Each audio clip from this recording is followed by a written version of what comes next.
All right. Welcome, everyone, back to the show. Today, I am joined by the wonderful Neha, who is the co founder of atom11, which atom11 is a retail wear Amazon PPC platform helping Amazon sellers run advertising campaigns more effectively. I'm sure we're going to dig into that today. But Neha, first and foremost, how are you doing today? I'm doing great. Thank you so much, Ben, for having me over. I feel so honored to come here and meet you and talk to you. Yeah, and thanks for being here. I know we're in different time zones, significantly different. So I know you stayed up a little bit later tonight, so I appreciate that. I guess maybe Pleasure's all since mine. I brought it up, where in the world are you based? I'm in Bangalore, India, Very cool. all the way. Yeah, about Yeah. seven seas. All right. Well, I haven't made it there yet, but I definitely want to. But I just want Yeah, to you kind of have a host. perfect, even better. But yeah, I just want to kind of dig in and just start by doing what everyone does on any of these and to kind of tell us about you and your background and a little bit more about yourself. Absolutely. So, Ben, I think the closest thing I can talk about is that I'm ex-Amazon. So I worked with Amazon.com for about 6 years. And the best thing is that it was Amazon advertising. I come with a very strong domain expertise in Amazon advertising, pretty much all things Amazon. And while I was at Amazon, that's when I figured out, how different Amazon softwares are, you know, automating Amazon ads, found out a space, which I thought, I can bring in some improvement in. And yeah, and I started out with atom11 about 1 year and 6 months now. Exactly. I think 18 months is what we're completing. And yeah, so started atom11 and now just rolling with it. Well, congratulations. Outside of work. Oh, thank you. And outside of work, I have a 4-year-old, who keeps me busy. So yeah. Yeah, I can imagine. I'm a little bit surprised you weren't just burnt out on the Amazon advertising after, because I think you were at Amazon for, was it like 6 or 7 years? It was six quite a years. while. Yeah. Yeah, 6 years for at Amazon ads, and then still doing it. I think it becomes a passion after a while. So I Right. think that's what I'm doing. Yeah. I call it. I like making people click. So it's pun intended. A good little tagline. And I was curious too, before we kind of talk a little bit more about atom11 and some PPC strategies. What was it like in terms of working at Amazon? Were there any? And I know things change every year, every month almost. Yeah, But did you have like any big, I don't know, insights or takeaways that you're able to share or anything from that? And if not, no problem. I'm just curious because I've obviously never worked at Amazon. In many ways yeah, would love to see behind that curtain, and I have some friends that work there, but I'm curious kind of how that experience was. yeah. No, absolutely. So 6 years at Amazon, and I say it repeatedly. 6 years at Amazon is like a 6-year long MBA. And MBAs, right? They're so intense.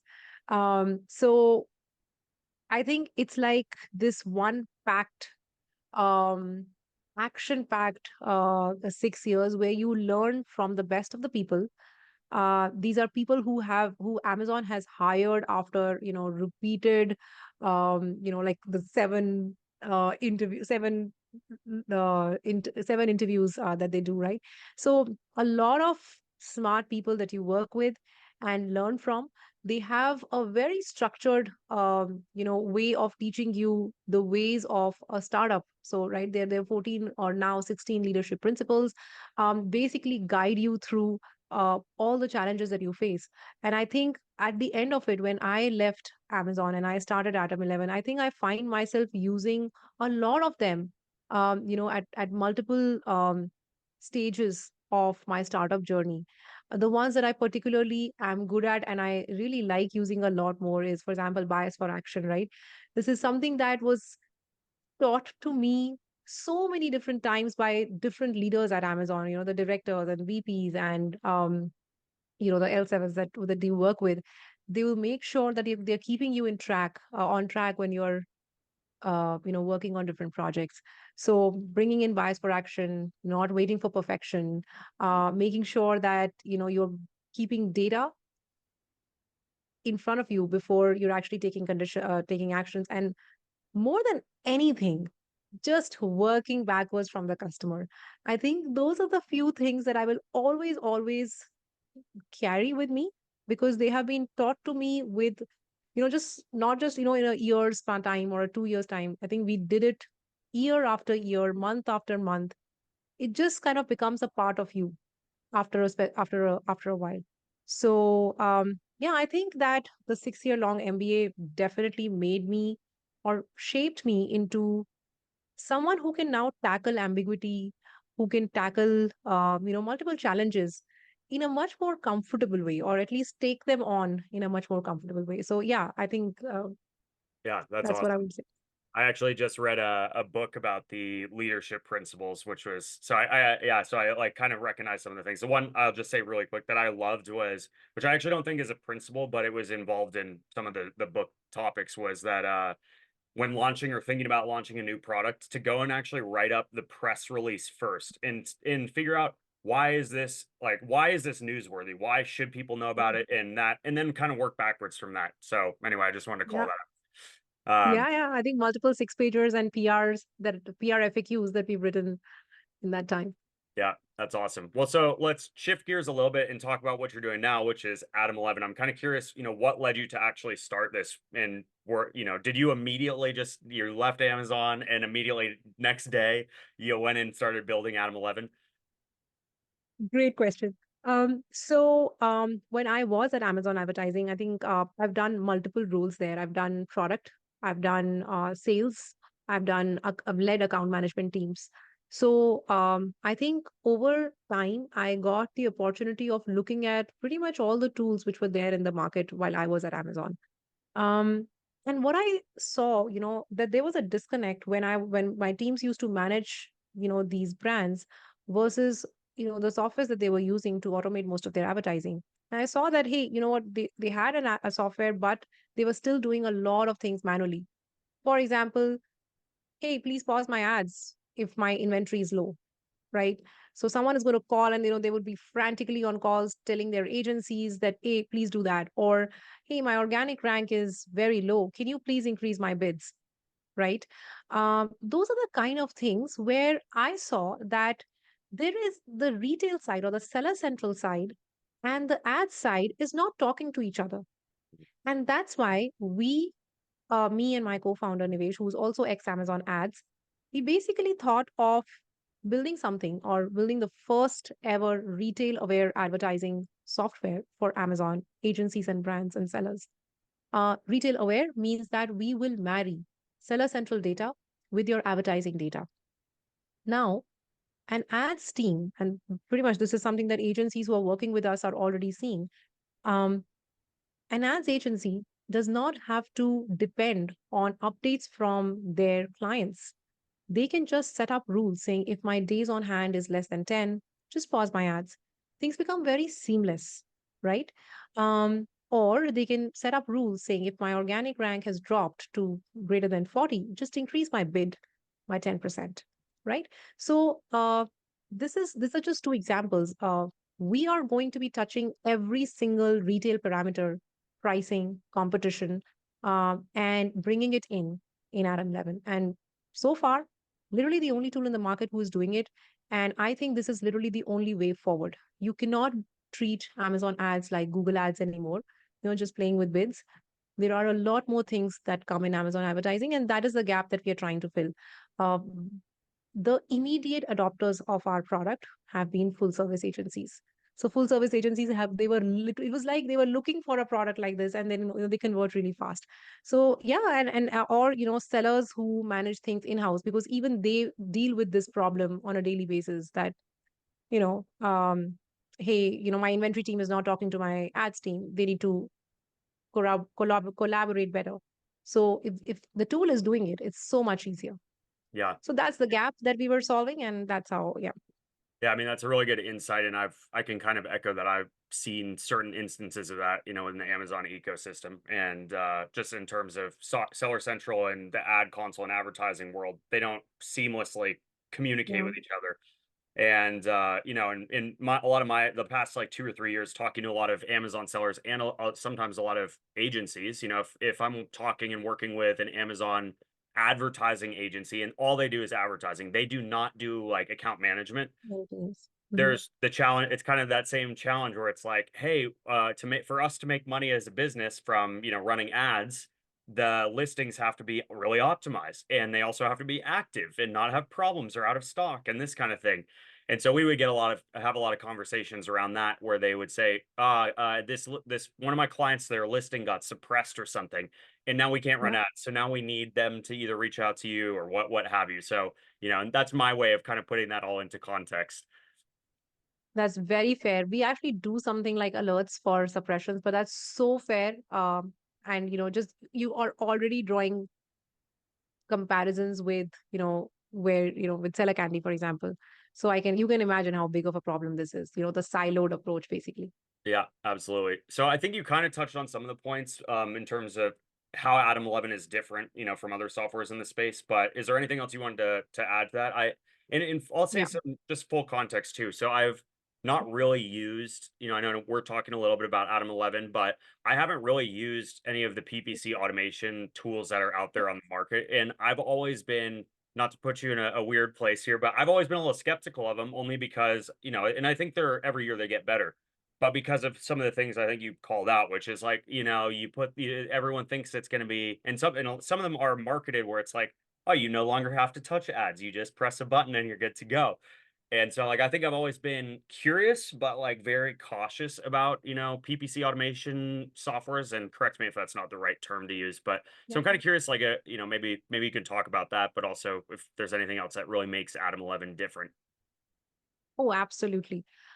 So you're right in saying, and you know what? I'm not in a tough spot at all. I don't think any tool is bad. There are founders working hard. There are teams working hard on making tools great.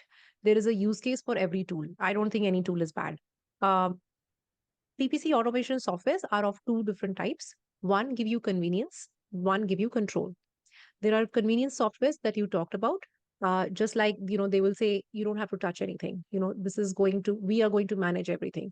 It's great for people who have 50,000 SKUs, 500,000 SKUs, right? How are they going to manage? They don't need control. They need that, hey, manage 60% or 80% of my business through AI, and I will have control for the rest of the business that I can, manage through my own dashboard. So, uh, I mean, that there's a use case for that, right? Sure. The other kind of software, and there's another use case, which is, if I am a beginner, I'm okay saying, AI, please go ahead and, run my ads. The only problem is that right now, I am not confident because I haven't used the AI tools yet. I'm not sure how much real AI is there. I think it's mostly machine learning, because real AI means that, the AI is able to understand the meaning of the words or the keywords that you are targeting on. It's able to see, and self-learn that this is the kind of keyword that I should be bidding on. It's very similar to or semantically similar to some other keyword, right? So I'm not sure. I don't know if there are real AI tools in the market. The second one is which gives you control. So these are rule-based automation softwares or formula-based automation softwares, which have recently come up, right? So rule-based means that you have complete control. You set up things the way you want to. Set up a rule, and the rule will automatically run according to you. Um, it's great for intermediate and advanced sellers who know what they are doing. But if a beginner comes and runs a rule based software, they are um, bound to make some mistakes also, right? So again, like I said, it's a balance. It's what you need, what is your proficiency level, what is your requirement. All of those things actually decide what you need. Coming to Atom 11, Atom 11 is a rule based software, which means we give you control. We don't touch a single bid until you ask the software to do that, right? So if you are an intermediate and advanced seller, or if you're an agency who has intermediate or advanced, people who are running, the PPC ads, then Atom 11 is for you if you are looking for three things. One, running holistic advertising, which means you are looking to, you know, bring together data from Seller Central, Digital Shelf, as well as advertising together in one place. And one, evaluating them, or second, running automations according to that data, right? So, for example, running automation or pausing ads automatically when inventory is low. This is an example of where how we married inventory data with ads data, right? So that is one example. The second thing that they want is analytics. They do not want to keep downloading multiple reports or having different softwares for analytics and different softwares for ad automation. Since already we have the data, we actually built out and a very cool analytics software which brings together your digital shelf data, your seller central data, as well as your advertising data. And number three is, because it is rule based, the third thing they want is control. So if you have all of these three things, then Adam 11 is great for you. There are a lot of agencies which tell us that, hey, you know what, 60% of our brands actually fall in your, the three criteria that you're talking about. But 40%, they actually need AI. So we actually do very, hybrid, as well as, different kind of engagements with different agencies. So Sure. yeah, that's how we are different from different PPC softwares. I don't know of like I've seen a lot of them, but I don't know of softwares which actually combine this data, even give you automations, and give you the kind of control that we do. Yeah, no, awesome. Thanks for that breakdown. And I just want to say it's funny because I feel like as soon as ChatGPT blew up, it's like every website just put AI on their website, right? So who knows what goes on behind the curtain, but yeah, it's been funny to kind of watch. Um, I'm curious if Yeah. Nia, if you can kind of talk about a little bit about maybe just like some of your customers, whether they're individual brand owners or sellers, or maybe on the agency side, whatever you want to touch on, but like some success stories. And maybe I'm curious too, like what features like day parting, or what are the things that they're like, this was Using the this most. this took us from here to here, you know what I mean? Yeah. Um, there are three major things that we are seeing people use the most, and a fourth one is upcoming. Day parting is, sorry, the first one has to be the inventory rule. Most people who contact us, they are people who want the inventory automations. So, pretty much all our customers, they will have at least two or three different inventory rules running at one point. They will have, some ASINs which are slow movers, or sorry, they're basically being imported from China or something. They'll have a larger and saying, hey, larger lead time, saying if ASIN has less than 70 days of stock left, pause that. And some which are, locally manufactured, for example, and they'll say, hey, you know what, I have a very fast sourcing speed. So if the inventory is less than 7 days, just pause the ASIN, right? So this is one of the most used feature on Atom 11. We have seen brands save hundreds of dollars when inventory is low, and they pause their ads even due to that. So we're Yeah. going to be posting a case study very soon And on this on our website. But I ask one question. I was just slash maybe a comment, but now like with the low inventory fee, where essentially you yes, as a seller are going to get charged if you're below a certain threshold. I would think, and guess question for you, but like, is that tool going to become even more of a important, because in theory, if you're like, hey, I'm under 50 days of stock, I maybe shouldn't, even though I still have 50 days, I should actually consider, slowing my ads down now because I don't want to get hit with those low inventory fees. So I'm curious if that plays into this now, just in terms of recent news. it does. Um, Amazon does not penalize you for not running ads, but Amazon does penalize you if you run out of stock. It Now it also penalizes you if you are low stock, right? So it is a no-brainer. You have to pause ads when inventory is low. And I think being one of the only tools in the market who's actually giving this, it actually does attract a lot of full service agencies already who are actually using this. Um, One, and then second, I think is something which is attracting a lot of attention is being able to change your bids per organic rank. My God, that one blew up. Hmm. That one blew up. Like we have been hearing from sellers day and night. So sellers are more interested in that one rather than agencies. But that is another one that people are interested about. Can you break that And the down? Sorry, I just get, what does that mean yes, exactly? it means that you can set up a rule saying if my organic rank is less than, or sorry, greater than 30, which means that it's like 31 or 41, or right, increase my bid by 10% until it reaches something, Oh, that's right? cool. So we will, yeah. So you can actually, change your bids depending on the organic rank. Now, we are right now in the middle of doing a case study. So we are still not announcing this feature a lot. Like you would not see me announcing it on my LinkedIn channel. We're still doing our case studies there. And we are figuring out whether an hourly, change is required for that, a bid change, or a daily also works. So yeah, we're actually in the middle of that right now. But Yeah, because again, that's something really that cool. is getting, Well, yeah, I'm just thinking in it's my head, again, like if I have my product, if I know my product is, you go to page 2 to die, if on Amazon, and same with Google. But so to me, it's like, okay, if I could see a rule where it's like if I'm on just barely on page 2 for this organic ranking, then maybe increase my bids here. Or if I'm on the second half of page 1, so and yeah, that's pretty cool. My sorry, yeah. my wheels are just spinning a little bit. Yes, and I think, yeah, I mean, we see a very similar reaction from people, and I think um, it's good because this works on campaigns which you're not worried on ACOS about, right? Like you're not worried as if, if my ACOS will go up, because you really want to rank on those keywords. So there are a lot of, there are actually a couple of tools who do this by share of voice, Hmm. um, changing of bids by share of voice, but we are the only ones who do it by actual organic rank and sponsored rank. So Yeah, that's awesome. and then, of course, the third one is our analytics dashboard. Analytics dashboard basically brings together literally everything, the seller central data and advertising data, bestseller rank data, everything together. So that's where people actually spend 40% of their time on Atom 11.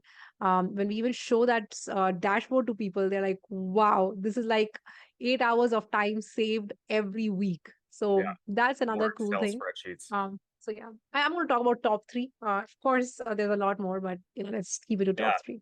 Cool. Well, yeah, I was gonna say, we before this we planned to do 10 minutes, and now I think we're almost at 20 minutes. So maybe we can My have you God. back for another one. But I guess Absolutely. I just ask you just to promote yourself and tell people kind of where they can find out more, or if maybe they're interested in talking to you about using some PPC retailware, software like yours. How do they get in touch, or what's the best way to do that? Yeah. The best way to get in touch with me is go to our website, www.atom11.co, and click on book a demo. You will get straight to my inbox. So I'm going to set up time, like just set up time with me, or you can write to me at Neha, that's my name, Neha, at atom11.co. And the second best would be just connect with me on LinkedIn. And I am posting all the time. So I think that would be the So, third best way of cool. getting in touch. Yeah, and I'll put all of those things in the YouTube video description or comments as well. So if anyone's watching this, check that out too. But Nia, thanks so much for being here. Really appreciate it. This was fun, and sounds like we're definitely gonna have to do at least one, if not two more of these in the future. We should. It was amazing coming and meeting you and talking about Atom 11. And thank you so much for the interest that you showed. Of So, course. yeah, I had a great time. Good stuff. Me too. All right. Well, that's it for this one, everyone. Thank you so much, and we'll be back for another video soon. Cheers.